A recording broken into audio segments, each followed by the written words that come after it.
diberi kesehatan, kita bisa berkumpul lagi di majelis ini. Mudah-mudahan kita mendapatkan syafaat dari Rasulullah SAW, mendapatkan rahmat dari Allah Subhanahu Wa Taala. Rasulullah bersabda, "Ghanimatul majalisid dzikir al-jannah." Balasan bagi orang yang duduk di majelis zikir adalah surga. Mudah-mudahan kita semua berkumpul dengan Rasulullah SAW di surganya Allah nanti. Amin amin ya rabbal alamin. Hari ini adalah tanggal 1 Muharram, tahun baru Hijriah. Pada 1 Hijriah itu Rasulullah SAW hijrah dari Mekah ke Madinah. Sebelumnya Rasulullah sudah berdakwah selama 13 tahun di kota Mekah. Kemudian karena situasi akan menyerang Rasulullah SAW, Rasulullah kemudian punya inisiatif untuk pindah ke Madinah, yaitu hijrah. Makanya terus tahun hijrah itu dimulai dengan hijrahnya Rasulullah SAW. Rasulullah SAW sebelum hijrah, Rasulullah itu datang silaturahim ke orang-orang di kota Mekah, memperkenalkan diri, saya Rasulullah, Muhammad Rasulullah, dan macam-macam dia. Artinya seperti pamitan, tapi tidak diungkapkan kalau mau hijrah ke Madinah. Tetapi baru keluar Rasulullah SAW dari rumah orang-orang tersebut, pamannya Rasulullah datang. Jangan percaya itu keponakan saya pamannya, itu Abu Lahab. Artinya Abu Lahab itu membenci Rasulullah meskipun pamannya sendiri. Itulah sedikit kisah tentang Rasulullah waktu hijrah. Nah, kita sekarang apa hijrahnya kita ini? Kalau zaman Rasulullah karena hijrah ada masalah, Rasulullah akan dibunuh sehingga Rasulullah hijrah untuk kota Madinah, dan alhamdulillah di Madinah mengembangkan dakwah Islam di sana. Kita di sini sekarang apa yang kita lakukan? Makanya hendaklah kita hijrah juga, tapi hijrah dari apa? Hijrah dari dosa-dosa kita. Kita ini setiap hari banyak melakukan dosa. Setiap hari mata kita ini memandang dosa, telinga kita memandang dosa, mulut kita juga ngomong bicara-bicara mungkin memfitnah orang, menggibah orang, itu sudah dosa. Kaki kita, hati kita, semua banyak yang kita lakukan setiap hari. Makanya hendaklah kita hijrah dari dosa-dosa yang kita lakukan setiap hari kepada ketobat. Misalnya kita biasa melihat pornografi di HP, misalnya, itu hendaklah di stop, tidak usah melihat lagi. Itu untuk mencegah dosa-dosa kita biar tidak bertambah. Rasulullah bersabda, "Man nazara ila muharramin ma'alallahu ainahu min jabri jahannam." Barang siapa melihat sesuatu yang haram, maka Allah Subhanahu wa taala akan memenuhi matanya ini dengan bara api neraka jahanam. Maka hendaklah kita stop. Kita tidak takut mata kita dipenuhi bara api neraka jahanam. Maka hendaklah kita stop. Kita yang biasa ngomongin orang, menggibah, stop juga, tidak usah dilanjut-lanjut. Apalagi zaman sekarang, zaman sosmed ini mudah untuk menggibah orang. Tinggal tombol jari kita tet itu sudah menggibah orang. Terus ini lagi adu domba orang. Jadi banyak dosanya. Adu domba itu dosa. La yadkhulul jannah qatta. Rasulullah bersabda, tidak masuk surga orang yang mengadu domba. Sekian banyak sekarang umat muslim di media sosial ini mengadu domba, antara kiai dengan habib, antara kiai dengan kiai, antara wahabi dengan sunni, banyak adu domba. Tidak sadar mereka melakukan dosa setiap hari. Tidak masuk surga, la yadkhulul jannah qatta. Tidak masuk surga orang yang mengadu domba. Itu pokoknya banyak kejadian-kejadian sekarang yang kita lakukan setiap hari menimbulkan dosa tapi kita tidak terasa. Maka hendaklah kita banyak melakukan amal-amal untuk menutupi dosa-dosa kita. Malam ini saya ingin menyampaikan ada amalan-amalan ringan yang kita ringan mengerjakannya tapi pahalanya besar. Yang pertama, Rasulullah SAW bersabda, "Idza qala al-'abdu alhamdulillah mala'at ma bainas sama'i wal ardi. Fa idza qala alhamdulillahi tsaniyah mala'at ma bainas sama'il ardi mala'at ma sami'a sab'ah ilal ardi sufla. Fa idza qala alhamdulillahi tsalisah qala Allah taala saltuqta. Jadi Rasulullah bersabda, idza qala al-abdu alhamdulillah, apabila seorang hamba mengucapkan alhamdulillah, ucapan yang kita ucapkan, alhamdulillah yang kita ucapkan itu memenuhi antara langit dan bumi. Fa idza qala alhamdulillahi tsaniyah, apabila orang itu mengucapkan alhamdulillah untuk kedua kalinya, alhamdulillah kedua kalinya, mala'at ma bainas sama'i sab'ah ilal ardi sufla. Dah, apabila mengucapkan alhamdulillah yang kedua, ucapan alhamdulillah, kata alhamdulillah yang kita ucapkan itu memenuhi segala sesuatu antara langit yang ketujuh sampai bumi yang paling bawah. Kita nggak tahu apa yang ada di balik langit yang kita lihat, tidak tahu. Bahkan tidak ada saintis satupun dunia ini yang mengetahui apa yang ada di balik langit yang kita lihat. Padahal di dalam Al-Quran disebutkan bahwa langit itu berlapis-lapis sampai 7 lapis. Kemudian Rasulullah menambahkan lagi, fa idza qala alhamdulillahi tsalisa, apabila orang mengucapkan alhamdulillah, kata alhamdulillah untuk ketiga kalinya, qala Allah taala saltuqta, maka Allah berfirman, mintalah maka akan aku beri. Jadi kalau mengucapkan alhamdulillah, ucapkan sampai 3 kali. Alhamdulillah, alhamdulillah, alhamdulillah. Karena ini besar pahalanya. Apa yang kita minta akan diberi oleh Allah. Tapi kita kadang lupa, alhamdulillah, alhamdulillah. Maka saran dari Nabi Muhammad ini sallallahu alaihi wasallam ini, hendaklah kita mengucapkan alhamdulillah sampai 3 kali. Alhamdulillah, alhamdulillah, alhamdulillah. Insyaallah apa yang kita minta akan diberi oleh Allah Subhanahu wa taala. Kemudian amalan yang kedua, qala Rasulullah sallallahu alaihi wasallam, man sabbaha kulla dhuhurin shalah salasa wa salasin wa hamida salasa wa salasin wa kabbara salasa wa salasin wa khatama al-mi'ata bila ilaha illallah wahdahu la syarika la lahul mulku wa alhamdu yuhyi wa yumiitu wa huwa ala kulli syai'in qadir ghufirat lahu dunubahu walau kana misla zabadil bahr. Artinya, apabila seseorang setiap sholat membaca subhanallah 33 kali, wa hamida salasa wa salatin, kemudian mengucapkan alhamdulillah 33 kali, dan kemudian mengucapkan Allahu Akbar 33 kali, seperti yang biasa kita lakukan habis sholat, subhanallah 33, alhamdulillah 33, Allahu Akbar 33, wa khatamal mi'ata, dan menutup yang ke-100 dengan ucapan la ilaha illallah wahdahu la syarika la lahul mulku wal hamdu yuhyi wa yumiitu wa huwa ala kulli syai'in qadir. 1 kali saja jadi genap 100. Ghufirat lahu dunubahu walau kana misla zabadil bahr. Akan diampuni dosa-dosanya oleh Allah Subhanahu wa taala meskipun dosa-dosanya ini sebanyak buih-buih di lautan. Nah, ini yang sering ke pantai ini bisa melihat begitu banyaknya buih-buih di lautan itu. Itu dosa kita sebanyak itu akan diampuni oleh Allah Subhanahu wa taala. Ini bukan buih-buih di ember ketika ibu-ibu mencuci, itu bukan ya, sedikit kan itu. Ini lautan buih-buihnya banyak akan diampuni oleh Allah Subhanahu wa taala. Maka saya menghimbau hendaklah setiap habis sholat kita duduk berzikir dulu. Jangan keburu mengerjakan urusan-urusan, mau urusan lain, duduk paling tidak sampai 5 menit membaca itu. Mungkin 2 menit, 3 menit membaca zikir itu. Subhanallah 33, alhamdulillah 33, Allahu Akbar 33, tambah 1 lagi la ilaha illallah wahdahu la syarika la lahul mulku wal hamdu yuhyi wa yumiitu wa huwa ala kulli syai'in qadir.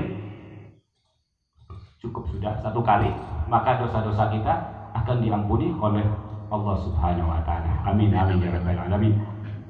Kemudian yang ketiga, hendaklah kita memperbanyak membaca istighfar. Astaghfirullah atau astaghfirullahil azim atau astaghfirullahil azim wa atubu ilaih, atau yang panjang Allahumma anta rabbi la ilaha illa anta khalaqtani wa ana abduka wa ana ala ahdika wa wa'dika masrata'tu a'udzu bika min syarri ma sana'tu abu laka bi, sampai selesai. Itu yang disebut rajanya istighfar. Nah, itu bagus tiap hari kita membaca istighfar, karena setiap hari kita melakukan dosa seperti yang saya sebutkan di awal tadi. Dosa dari mata, dari telinga, dari tangan kita. Mungkin tangan kita ini mengambil apa punya orang, mungkin dianggapnya tidak berarti, tapi itu sudah dosa. Mengambil apa? Mungkin mengambil rokoknya teman tapi tidak izin, itu sudah dosa. Apa sajalah gitu, ngambil minuman tapi tidak mendapat izin, itu sudah dosa. Maka hendaklah tangan kita, kaki kita, tapi ada yang lebih parah, yaitu hati kita ini.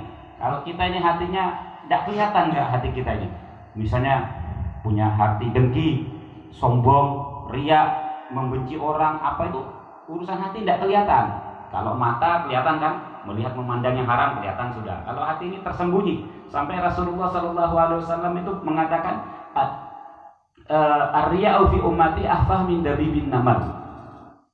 Riya di umatku itu lebih tersembunyi daripada langkah semut. Langkahnya semut nggak kelihatan. Itu riyanya di umat Rasulullah itu tidak kelihatan. Jadi sampai lebih ringan dari langkah semut.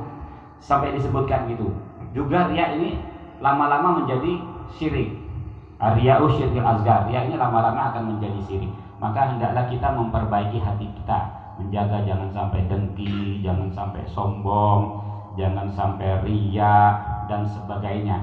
Banyak riya-riya ini. Seperti saya sekarang misalnya, saya ngasih nasihat, terus kemudian hati saya mengatakan ingin dipuji oleh jamaahnya. Itu sudah riya. Saya tidak ada pahalanya. Sudah tidak berarti, malah tambah dosa. Udah hilang pahalanya dan juga mempunyai dosa karena riya. Banyak contoh-contohnya. Suatu ketika Rasulullah SAW ini ada sebuah hadis yang diriwayatkan oleh Abu Hurairah. Kisah ini ada 3 golongan manusia ini yang dipanggil oleh Allah Subhanahu Wa Taala di padang mahsyar. Yang pertama dipanggil oleh Allah Subhanahu Wa Taala yaitu pembaca Al-Quran. Datanglah kelompok orang-orang yang membaca Al-Quran. Kemudian Allah Subhanahu Wa Taala bertanya, kitab yang aku turunkan untukmu kau gunakan untuk apa? Ya Allah, saya membacanya pagi, siang dan malam ya Allah. Kamu berbohong, katanya Allah. Kamu membacanya hanya ingin untuk dipuji oleh orang, dan itu sudah terpenuhi, terlaksana. Kamu sudah mendapat pujian. Sana langsung dimasukkan ke neraka orang itu. Kemudian golongan orang kedua yang dipanggil oleh Allah SWT di padang mahsyar itu orang yang dermawan, orang yang suka ngasih uang, ngasih apa saja yang berderma terus. Itu dipanggil oleh Allah SWT. Harta yang aku berikan waktu di dunia kau gunakan untuk apa? Ya Allah, saya nafkahkan untuk anak dan istri saya, untuk keluarga saya, dan untuk tetangga-tetangga. Kemudian Allah mengatakan, kamu berbohong, karena kamu memberinya itu hanya untuk mendapatkan pujian, biar kau disebut oleh orang itu dermawan, sebagai dermawan, dan itu sudah terlaksana di dunia. Maka sekarang kamu masuk neraka. Itu orang yang kedua. Kemudian yang ketiga adalah orang yang mati syahid. Orang yang mati syahid dipanggil sama Allah SWT. Kamu berperang, waktu meninggal, kamu meninggal karena apa? Kemudian orang yang syahid ini mengatakan, saya berjuang fisabilillah. Terus Allah SWT mengatakan, kamu bohong. Terus malaikat-malaikat Allah juga mengatakan bohong. Dari awal juga malaikat membantu. Allah mengatakan kamu bohong. Kamu bohong. Kamu melakukan jihad itu hanya untuk disebut seseorang yang sebagai seseorang yang gagah berani, yang pahlawan gagah berani. Dan itu sudah terlaksana di dunia. Kamu disebut sebagai pejuang, pahlawan, syahid fisabilillah. Dan itu sudah terlaksana di dunia. Kamu masuk ke neraka. Akhirnya 3 kelompok golongan ini masuk ke neraka. Kemudian Rasulullah SAW menepuk lututnya Abu Hurairah, mengatakan bahwa 3 kelompok orang itu, pembaca Al-Quran, dermawan, dan orang yang mati syahid itu ketiganya masuk neraka. Tapi ini kan tidak lillahi ta'ala. Pembaca Al-Quran ya sudah, kalau pembaca Al-Qurannya tidak ada riya, itu akan masuk surga, udah pahalanya besar, akan mendapatkan syafaat dari Al-Quran, akan menyelamatkan dari siksa kubur. Di akhirat juga terselamatkan kalau membaca Al-Qur'annya lillahi ta'ala, karena Allah, bukan karena selain Allah. Kemudian orang kalau berdermawan, yang benar-benar dermawan, tidak ada riya, itu akan masuk surga. Yang ketiga apalagi syahid. Syahid ini sudah jelas masuk surga kalau dia memang meninggal syahidnya itu karena Allah, karena lillahi ta'ala, bukan karena untuk dapat pujian. Itu harusnya masuk surga semua ini. Ini cuma contoh, kita harus melakukan sesuatu karena Allah Subhanahu wa taala. Amin. Itu yang ketiga. Yang keempat, nggak apa-apa ya, sedikit-sedikit ini. Yang keempat, hendaklah kita perbanyak membaca sholawat kepada Nabi Muhammad SAW. Sudah sering saya ucapkan, aulan nas, Rasulullah bersabda, aulan nasi yaumil qiyamah aksaruhum alayya sholat. Orang yang paling dekat denganku di hari kiamat adalah orang yang banyak membaca sholawat kepadaku. Shallu ala Nabi Muhammad. Allahumma sholli. Itu hadis yang pertama, itu diriwayatkan oleh Tirmidzi dan Ahmad. Kemudian Rasulullah bersabda lagi, ini tentang sholawat. Man shalla alayya sholatan sallallahu alaihi asyran. Barang siapa bersalawat kepadaku satu kali, maka Allah akan memberikan rahmatnya kepada orang yang membaca sholawat sekali itu 10 rahmatnya Allah. Sedangkan satu rahmatnya Allah ini lebih besar dari dunia dan seisinya. Orang akan masuk surga karena rahmatnya Allah. Kemudian hadis yang ketiga, ma min ahadin yusallimi alayya illa raddallahu alayya ruhi hatta aruddu alaihi salam. Barang siapa mengucapkan salam kepadaku, menyampaikan, Allah itu akan membangunkan ruhnya Nabi Muhammad, dan Nabi Muhammad menyampaikan salam balik kepada orang yang bersolawat. Itu yang ketiga. Kemudian yang keempat adalah al-bakhilul ladzi man dzukirtu indahu falam yusalli alayya. Orang yang pelit itu, kata Rasulullah, orang yang dimana disebutkan namaku tapi tidak berselawat kepadaku. Shallu ala Nabi Muhammad. Allahumma sholli. Makanya setiap kali disebutkan nama Nabi Muhammad, hendaklah kita menjawab dengan sholawat. Misalnya ada dengar orang dai, ada khutbah Jumat, misalnya ketika menyebutkan Nabi Muhammad, jawab Allahumma sholli ala sayyidina Muhammad. Karena kalau kita jawab itu sama Rasulullah dianggap pelit. Dianggap pelit, kalau orang sudah dianggap pelit sama Rasulullah, enggak akan disenangi sama Rasulullah sallallahu alaihi wasallam.